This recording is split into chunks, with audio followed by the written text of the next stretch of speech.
40 acre தோப்பு, நடுவுல ஒரே ஒரு வீடு. அந்த வீட்டுல இருந்த தம்பதியோட 2 வயசு புள்ளைய கடந்த 6ஆம் தேதியிலிருந்து காணும். கிட்டத்தட்ட 13 நாள் கடந்துருச்சு. இப்ப வரைக்கும் ஒரு சின்ன ஆதாரம் கூட கிடைக்கல. எல்லா சிசிடிவியும் செக் பண்றாங்க. கிட்டத்தட்ட 4800 ஃபோன் காலை வெரிஃபை பண்றாங்க. 10 கிலோமீட்டருக்கு சிசிடிவி செக் பண்றாங்க. 600 பேர் தேடுதல் வேட்டையில ஈடுபட்டு இருக்காங்க. 12 தனிப்படை தேடிக்கிட்டு இருக்காங்க. பட் இப்ப வரைக்கும் சின்ன எவிடன்ஸ் கூட கிடைக்கல. பாப்பா கூட போன வீட்டுல வளர்த்த நாய், கிட்டத்தட்ட 6 மாசத்துக்கு மேல வீட்டுல வளர்த்த நாய் திரும்ப வந்துருச்சு 2 நாள்ல. அதாவது அதுதான் ஹோப்பாவே இருந்துச்சு போலீஸ்க்கு. அதுவுமே கடந்த 13ஆம் தேதி மர்மமான முறையில மரணம் அடைஞ்சிருச்சு. இதுக்கு இடையில பொம்மையை வேற அங்கங்க வேலியில பிக்ஸ் பண்ணி வச்சிருக்காங்க. அதுவுமே இந்த தோப்பை சுத்தி இருக்கிற கிராம மக்களுக்கு அச்சுறுத்தலை ஏற்படுத்திக்கிட்டு இருக்கு. களத்துல இறங்கி தேடிக்கிட்டு இருக்கிற ஆந்திராவை சேர்ந்த அமைச்சர்ல இருந்து மொத்த ஆந்திராவும் அதிர்ச்சியில உறைஞ்சு போயிருக்காங்க. ஸோ காக்கிநாடா மர்மம் என்ன நடந்துகிட்டு இருக்கு அப்படின்றத டீட்டெயிலா பார்ப்போம் கவர் ஸ்டோரி.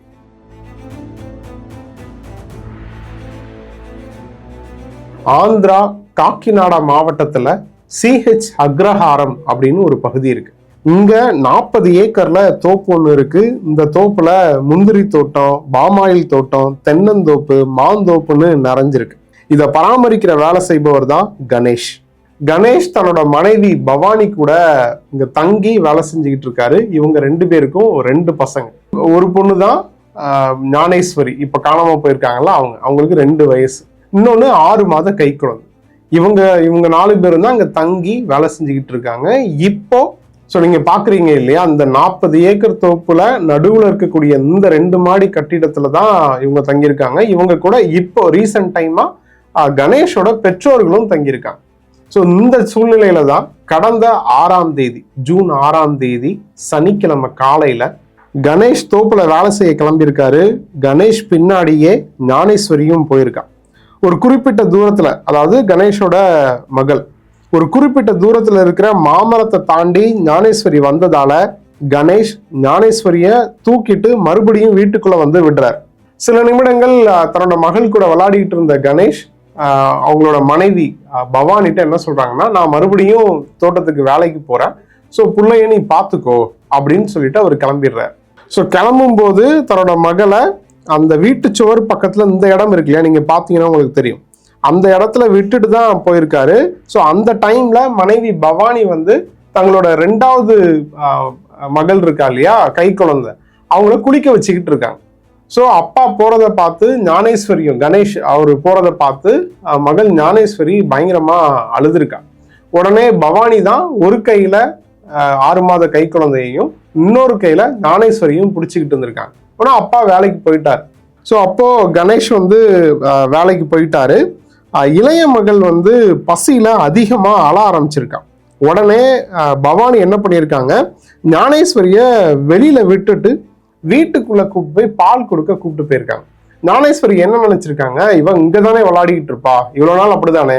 அதாவது நீங்க அந்த வீடை பாத்தீங்கன்னா தெரியும், வீட்டு சுவர் சின்னதா இருக்கும், அதுக்குள்ளதான் அங்கன்னு விளையாடிக்கிட்டு இருப்பா அப்படின்னு சொல்லி அவங்க பேசும்போது காமிக்கிறாங்க. ஸோ அந்த காம்பவுண்ட் சுவருக்குள்ளதானே விளையாடிட்டு இருப்பா அப்படின்னு சொல்லி ஞானேஸ்வரியை வெளியில விட்டுட்டு கை குழந்தைய மட்டும் தூக்கிட்டு உள்ள போய் பால் கொடுக்க போயிருக்காங்க.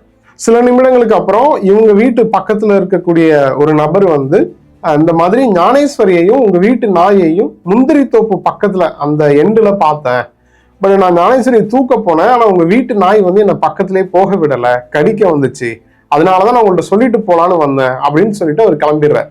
உடனே பவானி என்ன பண்றாங்க, தன்னோட 2வது மகளையும் தூக்கிட்டு அந்த அவர் சொன்ன இடத்துக்கு, அந்த முந்திரி தோப்பு எண்டுல போய் பாக்குறாங்க. அங்க ஞானேஸ்வரியும் இல்லை, வீட்டுல வளர்த்த நாயும் இல்லை. அப்போ டைம் பார்த்துக்கிட்டீங்கன்னா கரெக்டா ஜூன் 6ஆம் தேதி சனிக்கிழமை காலையில 11:50. அப்பாவை ஃபாலோ பண்ணி போகும்போது மிஸ் ஆனாலா இல்ல விளையாட்டு போக்குல எங்கேயாவது போய் மிஸ் ஆனாலான்னு தெரியாது. தேட ஆரம்பிக்கிறாங்க. எங்கேயுமே ஞானேஸ்வரி இருந்ததுக்கான அடையாளமே இல்லை. பக்கத்துல தேடுறாங்க, பக்கத்து வீட்டுல சொல்றாங்க, அந்த தோப்புக்கு பக்கத்துல இருக்கிற இன்னொரு தோப்புலையும் சொல்றாங்க, பட் கிடைக்கவே இல்லை. டைம் போய்கிட்டே இருக்கு. கணேஷும் வராரு, அவருக்கும் தகவல் கொடுக்கப்பட்டு அவரும் வராரு. 2 பேரும் சேர்ந்து தேடுறாங்க. மொத்த கிராமமுமே சேர்ந்து தேட ஆரம்பிக்கிறாங்க. பட் எந்த தகவலுமே கிடைக்கல. ஞானேஸ்வரியை காணும். இமீடியட்டா போலீஸ்க்கு இன்ஃபார்ம் பண்றாங்க. போலீஸும் வந்து தேடுறாங்க. ஸோ இதை தொடர்ந்து மாநில பேரிடர் மீட்பு படை தேடுது. ஹனுமான் குழுக்கள்னு சொல்லக்கூடிய வனவிலங்கு பாதுகாப்பு நிபுணர்களும் தேடுறாங்க. கூடவே இந்த தோப்பை சுத்தி இருக்கிற மொத்த கிராம மக்களுமே தேடுறாங்க. பட் எந்த எவிடன்ஸுமே கிடைக்கல. ஸோ ஆல்ரெடி நான் சொன்ன மாதிரி இந்த செய்தி மொத்த ஆந்திராவையுமே அதிர்ச்சி ஆக்குது. இந்த நிலையில தான், அதாவது பரபரப்பா பேசப்பட்டுக்கிட்டு இருக்கிற நிலையில தான் அவங்க வீட்டுல வளர்ந்த நாய் இருக்கு இல்லையா, அந்த நாய் வந்து மெயின் ரோட்ல ஓடுற மாதிரியான ஒரு சிசிடிவி காட்சிகள் வெளியாகுது. ஸோ அப்படின்னா அந்த நாய் வந்து வெளியில வரைக்கும் வந்திருக்கு. மேபி அப்போ ஞானேஸ்வரியுமே அந்த தோப்பை விட்டு வெளியில வந்திருக்கலாம் அப்படின்ற சந்தேகம் வருது. அந்த சிசிடிவி காட்சியை வச்சு வேற ஏதாவது கிடைக்குமான்னு செக் பண்ணும்போது 9ஆம் தேதி, அதாவது 6ஆம் தேதி நாயும் அவங்க வீட்டு அந்த ஞானேஸ்வரி 2வது மகளும் காணாம போறாங்க. 9ஆம் தேதி காணாம போன நாய் மட்டும் வீட்டுக்கு வந்துருது. வீட்டுக்கு வந்ததுக்கு அப்புறம் அதோட ஆக்டிவிட்டிஸ் வந்து ஒரு மாதிரி தெரிஞ்சவங்களே பார்த்து குலைக்குது, அந்த மாதிரி விஷயங்கள்லாம் பண்ணிட்டு இருக்கு. உடனே போலீஸ் என்ன நினைக்கிறாங்க, கண்டிப்பா ஞானேஸ்வரி தொலைஞ்ச இடத்துக்கு இந்த நாய் அகைன் போக வாய்ப்பு இருக்கு அப்படின்னு சொல்லிட்டு ஜிபிஎஸ் கருவியை அந்த நாயோட உடம்புல ஃபிக்ஸ் பண்றாங்க. நாயும் கிட்டத்தட்ட அந்த தோப்பு உட்பட 80 கிலோமீட்டர் தூரம் சுத்தி இருக்கு.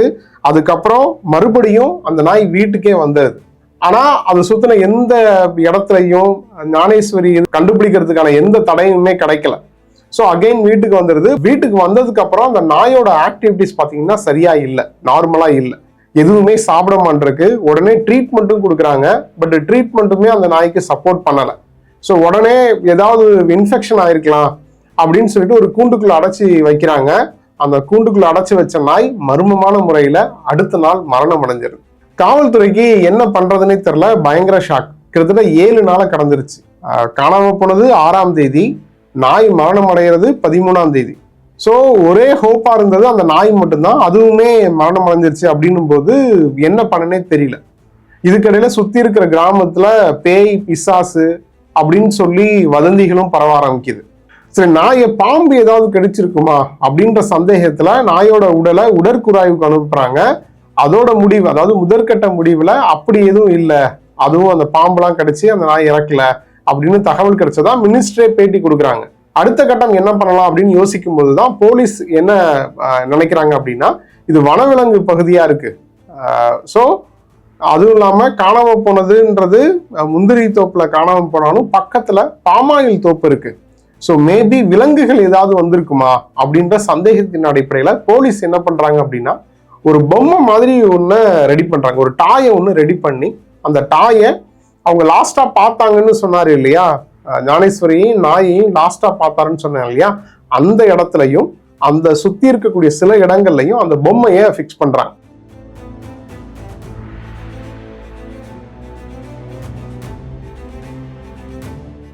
ஸோ ஏற்கனவே பேய் பிசாசு அப்படின்ற வதந்தி இருந்ததுனால இந்த பொம்மையை பார்த்த கிராம மக்கள் வெளியில வரவே பயப்பட ஆரம்பிக்கிறாங்க.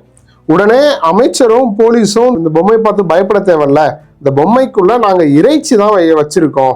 இறைச்சி எதுக்கு அப்படின்னா, விலங்குகளோட நடமாட்டம் இருந்துச்சு அப்படின்னா இப்ப இந்த ஸ்மெல்லுக்காக, இந்த ஸ்மெல்னால அந்த விலங்குகள் வந்து இந்த இடத்துக்கு வர வாய்ப்பு இருக்கு. ஸோ எந்த மாதிரியான விலங்குகள் வருது அப்படின்றத அந்த தகவல் கிடைச்சுதான் மேபி அடுத்த கட்ட விசாரணைக்கு இல்லை அடுத்த கட்ட தேடுதலுக்கு நமக்கு யூஸ்ஃபுல்லா இருக்கும். அப்படின்றதுனாலதான் அந்த பொம்மை மாதிரி ஒரு உருவத்துல நாங்க இறைச்சியை மறைச்சு வச்சிருக்கோம், கூடவே ஒரு கேமராவையும் நாங்க வந்து மறைச்சு வச்சிருக்கோம் அப்படின்னு விளக்கம் கொடுக்குறாங்க. இதுக்கிடையில ஞானேஸ்வரியோட அம்மா பவானி என்ன சொல்றாங்க அப்படின்னா, அவ பயந்தா அப்படின்னா ஏதாவது பீரோவுக்கு பின்னாடி போய் ஒளிஞ்சிப்பா. ஸோ கிராம மக்கள்கிட்ட நான் ரிக்யூஸ்டாவும் கேட்கிறேன், போலீஸ்டையும் ரிக்யூஸ்டா கேட்கிறேன், அவங்கவுங்க வீட்டுல இருக்கக்கூடிய பீரோவுக்கு, அதாவது அலமாரிக்கு பின்னாடியுமே நீங்க போய் தேடுங்க அப்படின்னு சொல்றாங்க. போலீஸும் சரி, எல்லாருமே போலீஸ் வந்து ஒவ்வொரு வீட்லயுமே இதை போய் தேடுறாங்க. பட் அப்படியும் அதுலயுமே எந்த பலனும் கிடைக்கல. பக்கத்துல ஒரு குளம் ஒண்ணு இருக்கு, குளத்துலயும் தேடுறாங்க. கிட்டத்தட்ட 13 நாள் கடந்துருச்சு. இப்ப வரைக்கும் ஒரு சின்ன எவிடன்ஸ் கூட கிடைக்கல. நான் ஆல்ரெடி சொன்ன மாதிரிதான் கிட்டத்தட்ட 4800 ஃபோன் கால்ஸை வெரிஃபை பண்றாங்க. ஏன்னா இது ரிலேட்டடா யாராவது பேசியிருக்காங்களா, இந்த நெட்வொர்க்ல யாராருக்கு கால் போயிருக்கு, சந்தேகிக்கிடமான ஏதாவது கால் இருக்கு அப்படின்னு வெரிஃபை பண்றாங்க. 600 பேர் தேடுதல் பணியில ஈடுபட்டு இருக்காங்க. மாநில பேரிடர் மீட்பு படை, அது மட்டும் இல்லாம வனவிலங்கு பாதுகாப்பு படை, அந்த மாதிரியான எல்லா அதை சுத்தி இருக்கக்கூடிய பாதுகாப்பு பணியில ஈடுபடக்கூடிய எல்லாருமே ஞானேஸ்வரிய தேடுதலுக்கான பணியில தான் ஈடுபடுத்தப்பட்டிருக்காங்க. மினிஸ்டர்ல இருந்து எல்லாருமே களத்துல இறங்கி தேடிட்டு இருக்காங்க. ஆனா எந்த தகவலும் கிடைக்கல, எந்த எவிடன்ஸும் கிடைக்கல. என்னாச்சுன்னு யாருக்கும் இப்ப வரைக்கும் தெரியல. ஞானேஸ்வரி உயிரோட மீட்கப்படணும் அப்படின்றதுதான் எல்லாரோட எதிர்பார்ப்பும். ஆனா 13 நாளை கடந்ததுனால, கிட்டத்தட்ட 10 நாளை கடந்து போயிட்டு இருக்கிறதுனால உறுதியை இழக்கக்கூடிய நிலை வந்து வர ஆரம்பிச்சிருக்கு. ஸோ மொத்த ஆந்திராவுமே இந்த கேஸை பத்தி தான் பேசிக்கிட்டு இருக்காங்க. என்ன ஆச்சு, என்ன நடந்திருக்கும். இது இல்லாம அந்த 40 ஏக்கர் நம்ம 40 ஏக்கரை சுத்தி கிட்டத்தட்ட ட்ரோன்கள்லாம் பறக்க விடப்பட்டு ட்ரோன் மூலமாவும் தேடிக்கிட்டு இருக்காங்க. சந்தேகிக்கும்படியான நபர்கள் யாராவது வந்திருக்காங்களா, இல்ல புது வண்டி ஏதாவது காரு பைக் ஏதாவது புதுசா ஏதாவது வந்திருக்கா, எல்லா விதமான விசாரணையும் போயிட்டு இருக்கு. மொத்த ஆந்திரா போலீஸும் குழம்பி போயிருக்காங்க. இது அரசியல் ரீதியிலான ஒரு டாக்காவும் மாறிக்கிட்டு இருக்கு. ஒரு சின்ன எவிடன்ஸ் கூட கண்டுபிடிக்க முடியாத அளவுக்கா போலீஸ் இருக்கு அப்படின்ற மாதிரி எதிர்கட்சிகள் பேச ஆரம்பிச்சிருக்காங்க.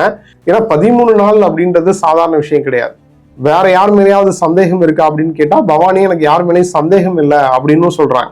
ஸோ இந்த கேஸோட அடுத்த கட்ட பயணம் எப்படி நகரப்போகுது, அடுத்த ஸ்டெப் என்ன வைக்கனே தெரியாம ஆந்திரா போலீஸ் குழம்பி போயிருக்காங்கன்னு தான் சொல்லும். பட் தேடுதல் பணி அப்படின்றது தொடர்ந்து போய்கிட்டே இருக்கு.